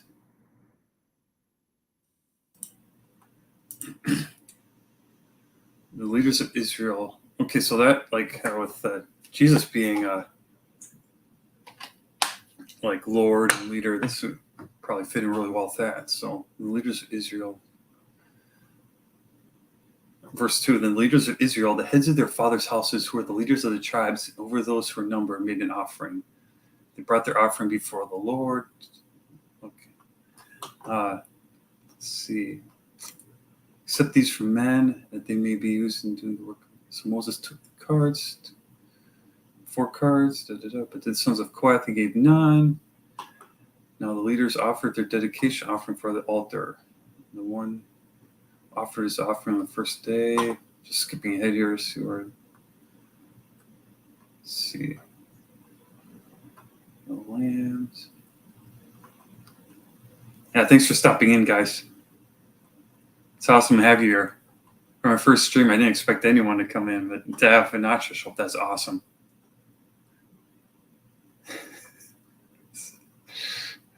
I won't put the. I'll just put this verse in. I'll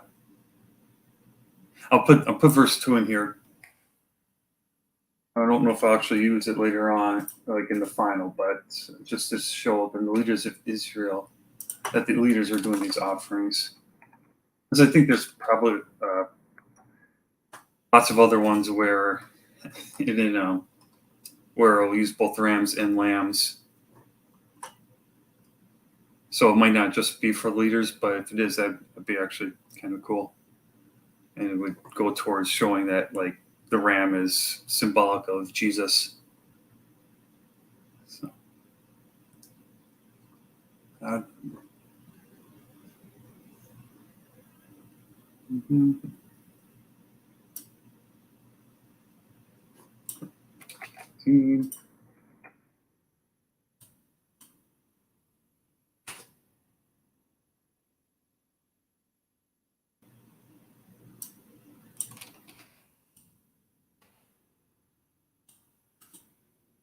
probably come back and change this.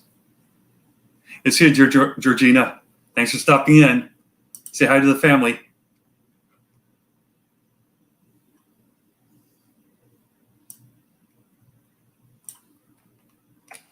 And I'll probably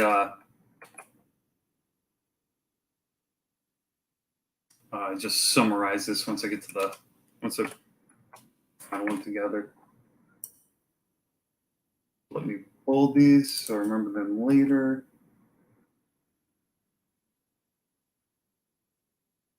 I'll have to see.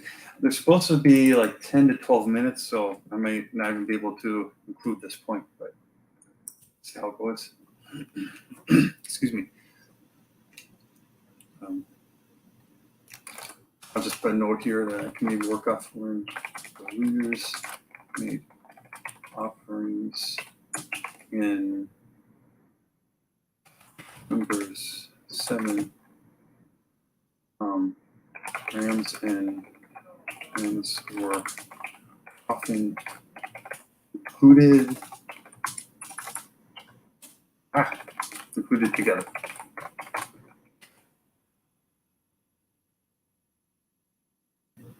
Maybe quick to go along with that, I'll look up a verse about Jesus being Well, I'll just find one here.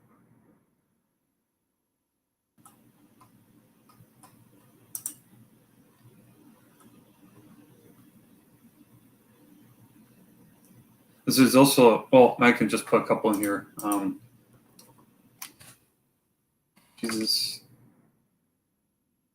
as the Lamb.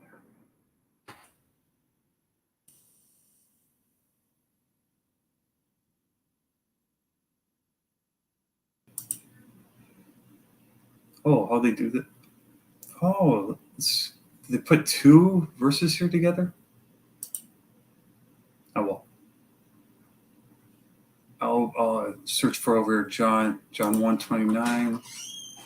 So I'll look up John 1.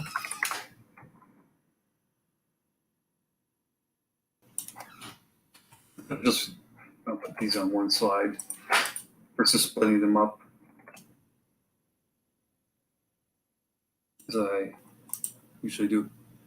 Next day, John the Baptist saw Jesus coming toward him and said, "Behold, the Lamb of God who takes away the sins of the world." And I might not even, I might just like, if I wanted to read all these verses, but just to have them on here in case I do decide to have them. Matthew 3, another one.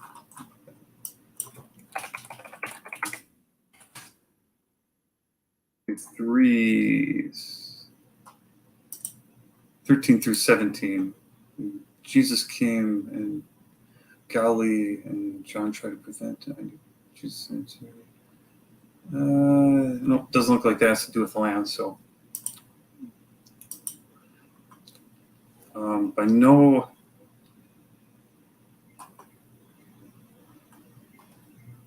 Jesus Christ, Lamb of God. This is. I know there's like a. So maybe it's just that verse. Then there's the one where Paul calls him Passover Lamb. So let me see if I can.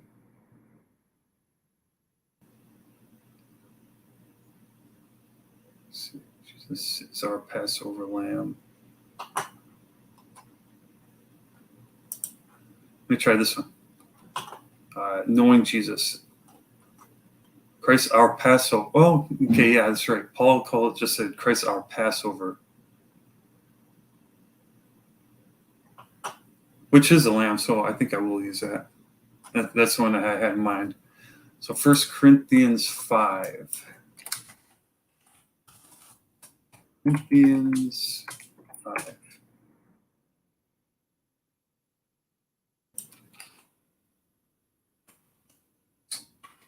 I changed the font style right away. If I start typing, then I won't have that option. Was it 5:7?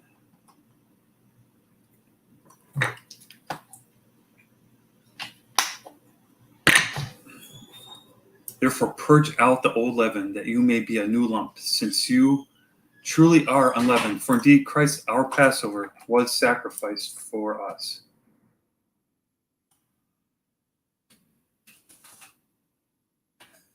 And then, I think these two should be good for now. And if anything come to mind before I give this off, to remember to add them in here.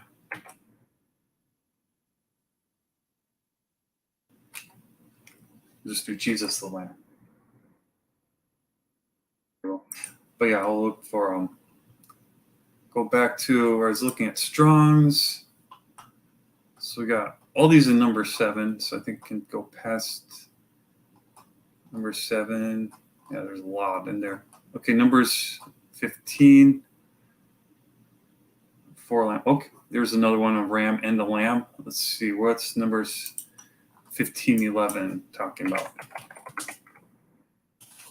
If you have any questions, please feel free to post in the chat, and I'll do my best to answer them. 15:11. Let's see. Laws of grain and drink offerings. Retrim.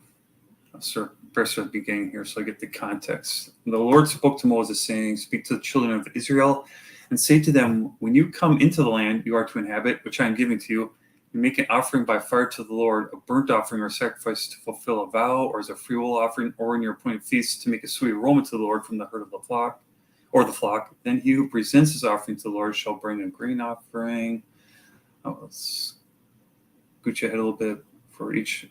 Okay, so this is saying what to bring for each lamb, or for a ram you shall prepare as a grain offering. So he's saying like what grain offerings to bring for the ram, and for a lamb, and then for a lamb and for a ram, and as a drink offering. And if your offering is a bull, this shall be done for each young bull, for each ram, or for each lamb or young goat. Okay, so this is kind of differentiating them. So I think I'll not use that verse. See Numbers 23, putting bulls and rams together. Bull and a ram, bull and a ram. Yeah, actually, well, let me jump to Numbers 23 and just get a better look at that. It is actually kind of cool if it is just number 7, and it's like the leader's offerings, putting the ram and lamb together. That would fit in with the rest of what we'll be looking at for this commentary on Genesis 22. So Numbers 23. Let's see if, okay, so ram appears in here 8 times. Lamb does not. Okay.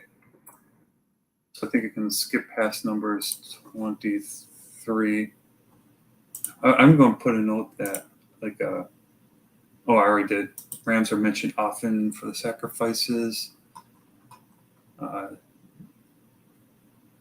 Numbers 28 mentions 7 lambs, and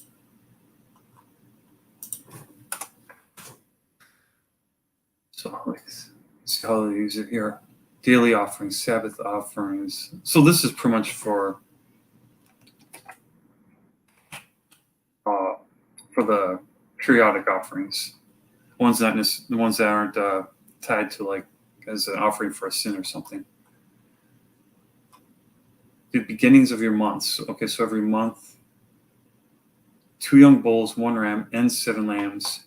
And also, sometime I would really like to dig into and go over like why they have the different number of each animal as an offering for different times of the year and stuff like that. But I've got a lot of learning to do before I can start trying to figure that out. Yeah, so these are offerings for. This is like, so what's also included with those rams and the lambs with the offerings? Oh, okay. Now, actually, looking back at number 7, it also includes the bull with the ram and the lamb. So it's actually they're all put together, not just for number 7. But maybe I should do that. So I'll just include Numbers 28. I don't think I can really say it's like for a leader thing necessarily. You don't want to make up stuff just to fit the narrative. Now it mentions bulls, rams, and lambs are often put together. I want to make sure I present accurately what I'm learning. Then when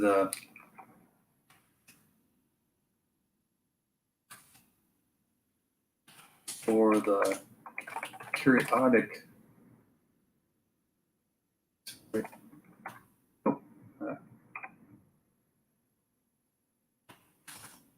periodic offerings in Numbers 28, bulls, rams, and lambs were again often included together. And I'm changing that as I work on this later. This isn't the final how I'm going to word it. So actually I need a little light, so I'm going to turn on the lights quick. Oops.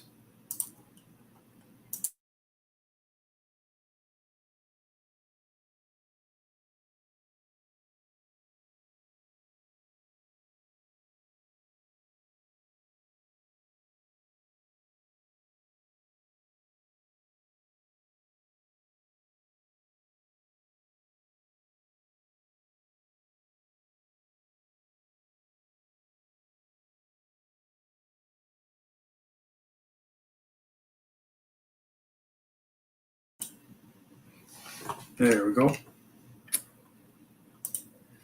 So I'll just include some of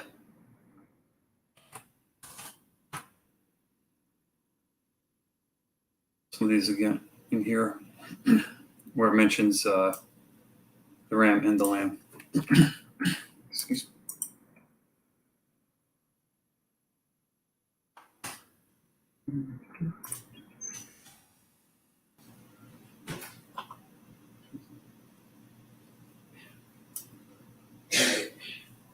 What did number? Oh, those kind of, that verse kind of splits it up, so that they all do mention them together, but this way I can kind of keep them easier to do. Hey Daniel, how's it going? Yeah.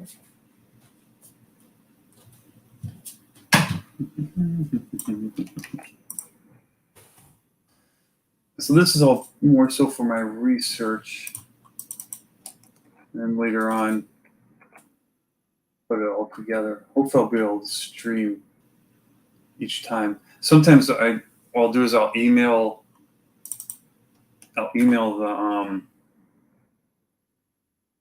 PowerPoint to myself and then save it on my phone so I can work on it a little bit when I'm away from my computer. Of course, it's when you're using PowerPoint on your phone, it's not nearly as you're a lot more limited. I'll include verse 19 here, but that's probably where you can't really. It's a lot harder to say copy and paste stuff in like I'm doing now. That's where I'll spend more time on going, like trying to refine what I actually will be saying when I do the presentation. And so that's in verse 28. And 29 came up quite a bit. Yeah, so for those who've seen me present in church or watched my videos, this is a taste of the work I go through in preparing them. Oh, well, this is a continuation. So let me see. It's those for the feast days. So I'll put 28 through 29. I'll just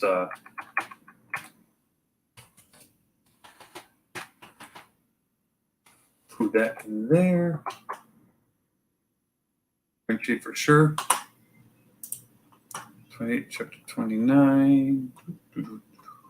I'm going through a lot of numbers 29 here. So, I think that should be good for rams and lambs to work off. I want to see if there's another one. So I'll probably put the rams and lambs first if I do end up including it, and then I will include the ones like Exodus 15 and any other ones where it talks about, where it uses the Hebrew word ayil as a leader. Killed the rams, 100 rams. Okay, Second Chronicles. That's First and Second Chronicles. So this is actually like so the Numbers ones were when it was commanded, and now Chronicles, it's actually being put in practice. As Ezra, Job, an instance of rams. So that's offerings. We skipped the rams. Isaiah's mentioning. Okay, now this Isaiah 129. For they shall be ashamed of the oaks which ye have desired. That's an interesting translation of that. I wonder. This is the first time I see it as oaks. So I don't know.